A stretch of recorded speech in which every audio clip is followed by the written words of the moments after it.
ஏன்னா நன்றி சொல்றதுல பல வகை இருக்கு.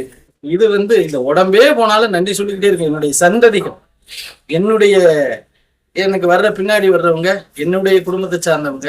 ஏன்னா அவர் தான் தெய்வம். எங்களுக்கு குல தெய்வமும் வருதான், குருவான தெய்வமும் வருதான், ஞான தெய்வமும் வருதான், நல்லதை அருளும் மகாபிரமும் அவர் தான். உலகத்துல எனக்கு கிடைச்ச பொக்கிஷமே சுவாங்க. அதுதான் எனக்கு கொடுத்த பொருள், அதாவது நகை நட்டு வைடூரியம் எல்லாமே எனக்கு என்னுடைய குருவான சாமி தான். அதனால நாங்கள் எதுக்கும் கலங்கினதில்லை, எதுக்கும் கலங்க மாட்டோம். ஏன்னா எம்பெருமான் இருக்கும்போது எனக்கு என்ன பயம் இந்த வாழ்க்கையில. அதனால சகலமும் கைகூடட்டும். சத்குருவை நம்பினவங்க யாரும் கடை தேராம போனதில்லை. அதே மாதிரி உண்மையும் நேர்மையும் ஒழுக்கத்தோடு வாழும். அதுதான் மிகப்பெரிய சக்தி. அம்மா பேசுற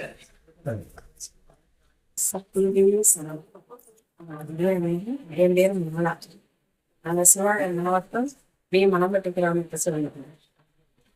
நான் சாமி கிட்ட ஃபர்ஸ்ட் வரும்போது எனக்கு வயசு 19 வயசு.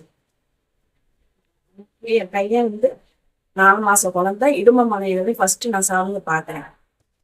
அப்புறம் படிப்படியா நாங்க சாமிகிட்ட கொஞ்சம் கொஞ்சமா எப்படின்னா 1 மாசம் 10 நாள் சூழ்நிலையை தகுந்து நாங்க வந்துகிட்டே இருந்தோம். எனக்கு 2 பொண்ணும் 1 பையனும். எனக்கு பெரிய மகளுக்கு 1 பொண்ணும் 1 பையனும், பையனுக்கு 1 பொண்ணும், சின்ன பொண்ணுக்கு 1 பேத்தி. சாமி எனக்கு கொடுத்த எனக்கு ஒரு பெரிய பொக்கிஷம். நானும் என் கணவரும் சாமி கிட்ட 30 வருஷம் விடாத முயற்சியா வந்துகிட்டு இருக்கோம். சாமி என்ன சொல்றாங்களோ அதுபடிதான் நாங்க நடப்போம். சாமி பக்கத்திலேயே நானும் என்னோட கூட பிறந்த தங்கச்சி பேரு தமிழ்செல்வி, ராஜகுமார். அவங்க 2 பேர் வேப்பமரம், அந்த வேப்பமரத்துக்கு பக்கத்திலேயே தான் இருப்போம். சாமி சாப்பிட சொன்னாவே நாங்க சாப்பிடுவோம். அந்த மாதிரி நாங்க இருந்தவங்க. சாமி எந்திரிச்சு அந்த இடத்துக்கு போகணும்னு சொன்னாவே நாங்க போவோம். எங்களுக்கு நிறைய பிரச்சனைனா எங்க கணவர் சொன்ன மாதிரி சொல்ல முடியாத அளவுக்கு பிரச்சனைகள், கஷ்டங்கள் எல்லாமே இருந்துச்சு. அதுல இருந்து படிப்படியா நாங்க ஸ்கூலுக்கு நம்ம எப்படி போவோம் அந்த மாதிரி நாங்க வந்தோம் சாமி கிட்ட. என்னையோட என் கணவர் சாமி கிட்ட ரொம்ப பயபக்தியா 48 செவ்வாய்க்கிழமை 48 புதன்கிழமை இருந்தவர் சாமி பக்கத்திலேயே. எங்களை 2 நாள் 1 நாள் மட்டும்தான் பார்த்துட்டு திருப்பி சாமி கிட்டே திருப்பி வந்துருவாங்க. கிட்டத்தட்ட 1 வருஷம் சாமி கிட்ட இருந்தவங்க அவங்க. இப்ப சாமி கொஞ்சம் கொஞ்சமா எங்களை படிப்படியா முன்னேற்றி இன்னைக்கு எப்படி சொல்றதுன்னா பெரிய பெரிய நோய்கள் இருந்திருக்கு. எங்க வீட்டுக்காருக்கு என் கணவருக்கு கொரோனாவுல உயிர் போற ஆபத்து இருந்திருக்கு. ஏன் சாமி நீங்க காப்பாற்ற மாட்டீங்களா? நான் கண்ணீர் விட்டு ஆஸ்பத்திரியில கேட்டேன். சாமி அது சரி பண்ணாங்க.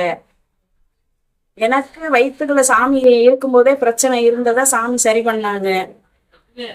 என் பொண்ணு பெரிய பொண்ணுக்கு மார்பு பகுதியில ஏதோ ஓவரான வலியா இருக்கு, பயங்கரமான வேதனையா இருக்கு அப்படின்னு சொல்லும் போது நாங்க சாமி கிட்ட போவோமா அப்பதான் சரியாகும் அப்படின்னு சாமி கிட்ட உள்ள கருவறைக்கு வந்ததுக்கு முன்னாடி என் பிள்ளைக்கு அந்த வலியும் அந்த நோயும் சரி பண்ணாரு சாமி. சாமிய வணங்குற அளவுக்கு எனக்கு 2 மருமையனும் மருமகனும் வந்திருக்காங்க. அதுக்கு முதல் நான் சாமிக்கு நன்றி சொல்லிக்கிறேன். சாமின்னா எல்லாருமே என் குடும்பத்துல உள்ளவங்களுக்கு ஒரு பயம். எப்படின்னா சாமிக்கு பயந்துதே நம்ம நடக்கணும், இதை செய்யணும்னு பயப்படுவாங்க. அம்மா அப்பாவும் பேசுவாங்க அப்படின்னு. என்னோட மருமகளும் என்னை அம்மா அப்பா என் மருமகளும் கூப்பிடுவாங்க.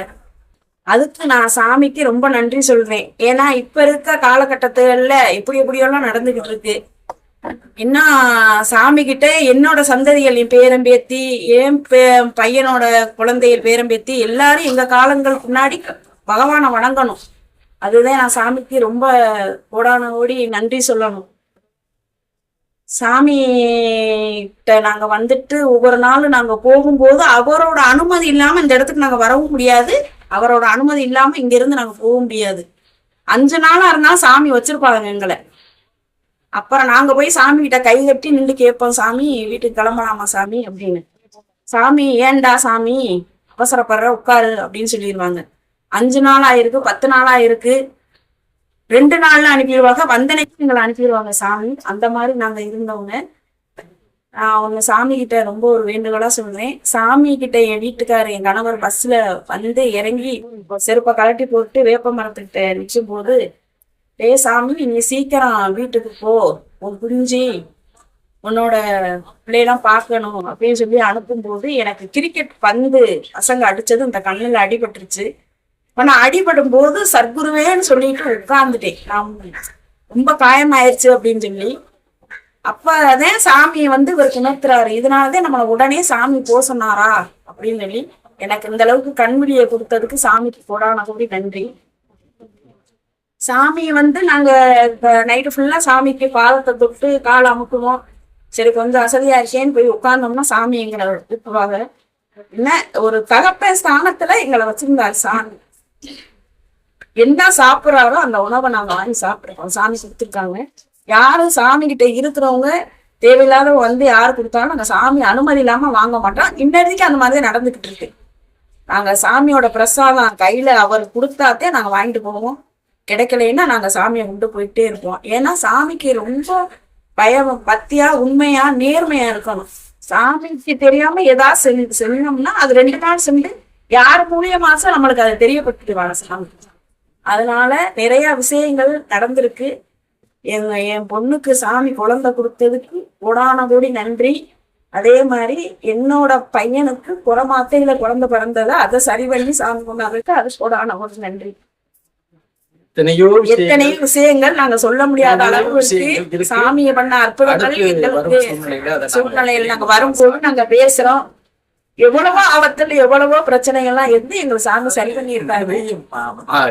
எங்களுக்கு வந்து கூட நேர சந்திக்க வச்சவர்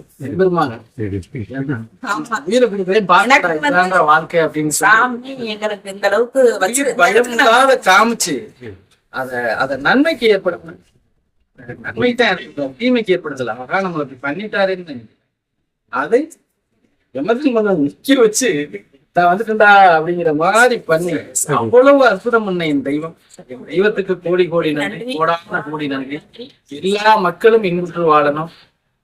என்னையும் என்னை சேர்ந்தவர்களும் நல்லா இருக்கணும். நம்ம மக்களும் நல்லா இருக்கணும். பகவானுடைய மெய்யன்பர்கள் சபையை சேர்ந்தவங்களாலும் சரி, கணக்கம்பட்டி மண்ணில் கால் வைக்கிறவங்களாலும் சரி, ஒழுக்கமும் நேர்மையும் உண்மையுமா இருந்தால் பெருமான் நம்மளோடு இருப்பார். அதான் உறுதி.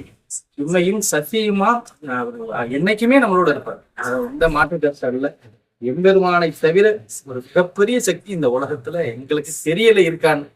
இதுவே உண்மை. சத்குருவே சரணம், மகாபிரபு சரணம், கரக்கம்பட்டி காளிமுத்து அப்பா சரணம், ஓம் பிரம்மானந்த ஸ்ரீ சிவபிரபாகர சித்திர யோகியே சரணம், ஓம் சித்தராஜ சுவாமியே சரணம், கணக்கம்பட்டி அப்பாவே சரணம் சரணம் சரணம்.